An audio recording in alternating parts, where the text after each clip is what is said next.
We're now down to less than 2 weeks before the final roster is announced for the Canadian Olympic team. Who's still on the bubble? Could Matthew Schaefer really make the team? And could Jordan Binnington actually get bumped? Here's our insider, Pierre LeBrun, to discuss these topics and more. Pierre, what are you hearing about the final number of spots still available on Team Canada right now? Yeah, so Gino, first, let me tell you that Team Canada's management group will have another call to discuss all of this on Thursday night. It won't be their last call.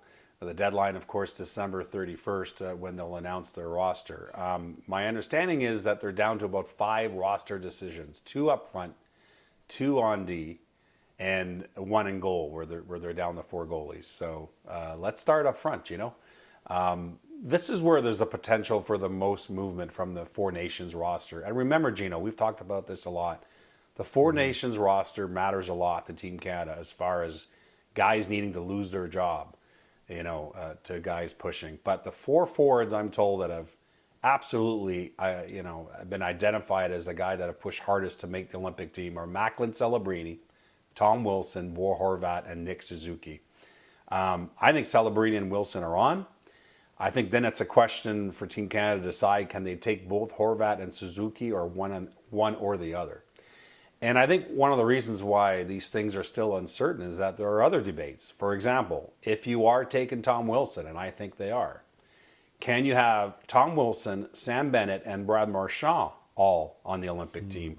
Or, as someone close to it described to me, can you take 2 of those 3 or 1 of those 3? So that still is a conversation internally with Team Canada. And then, of course, there's Connor Bedard, who absolutely, his stellar play pushed him up the ranks, made him a constant conversation with Team Canada. Obviously, his injury hurts now, but there's still some, I think, that say, why not take him as a 14th forward and let him work his way up?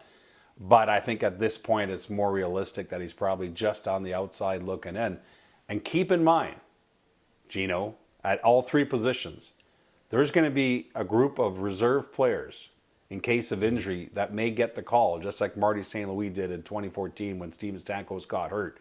And I absolutely believe that if Bedard doesn't make the team outright on December 31st, that he absolutely will be on that group of reserves, no question. Okay, so let's go to the blue line now. You mentioned Canada's still trying to decide about 2 spots on D.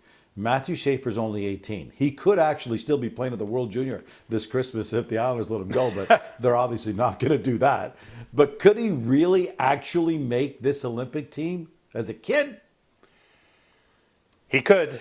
That's not to say he will, but he remains still in these final conversations, I'm told, with Team Canada. And I think the conversation is within them is, do they take him as their 8th defenseman and see where he fits from there?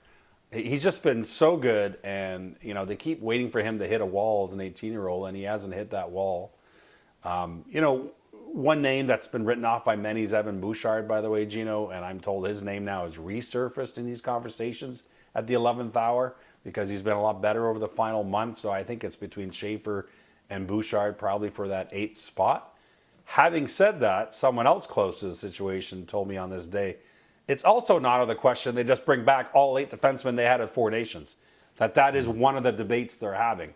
But at the end of the day, I think there's 3 players that played at Four Nations that are vulnerable here because they've been up and down this year. Thomas Harley, Colton Parayko, and Travis Sanheim. There's a world in which 1 or 2 of those 3 guys perhaps get replaced for the Olympics. Again, not decided. That's why there's a call on Thursday night. That's why there's still decisions to be made between now and December 31st. All right, let's get to the goalies, and this one's juicy, my friend. Jordan Binnington was a rock star at the Four Nations against Team USA. For a long time, we figured, okay, he's a lock to make the team, and he's probably a lock to at least get the starting job to open the tournament. But could he actually get bumped now, Pierre? Listen, I think the chances are not great that he gets bumped, but what I will tell you is that it is a real conversation now that his struggles continue. And, we're down to 4 names for Team Canada in goal, okay? The 4 names are Binnington, Logan Thompson, Darcy Kemper, and Mackenzie Blackwood. The other 3 goalies I mentioned are playing well this year, in particular Logan Thompson, but Binnington is not. And so it, at the very least, has been a conversation of late within Team Canada of, do we need to look at this? At the end of the day, my sense is they still will take Jordan Binnington based on body of work and then choose between two of those other three names. But the mere fact now that it's more of a conversation than it was a month ago tells you that there's some concern. All right, change the topic before I let you go. Just head into the Christmas trade freeze tomorrow night at midnight, and the Kings are getting a lot of last-minute calls, Pierre? Yeah, they're getting calls on Phil Danault. Listen, it's been out there over the last week. I mean, Alan Walsh obviously brought a lot light to it when he said his client, Phil Danault, had not asked for a trade. But that doesn't mean that he won't get traded. And the fact is the Kings are getting lots of calls on him. It's a complicated situation. I mean, he's not a rental player. He's got another year in his deal at $5.5 million. And for the Kings, it's not like they're a seller. They're a perennial playoff team, and they intend to be in the playoffs again. So if they trade Philip Danault, my understanding is they've told other teams, we need help. We need offense. We don't want draft picks and prospects that can't help us today. They would rather make a deal where it's a traditional hockey deal where they get help now. So I don't know how easy that is to do, especially in the next 24 hours.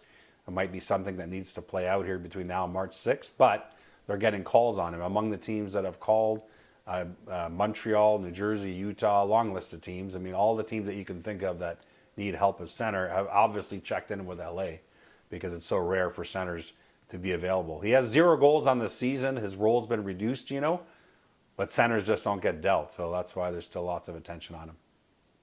Great point. All right, that's the early edition of IT. The full version of Insider Trading with Pierre and CJ's coming up on the early edition of SportsCenter.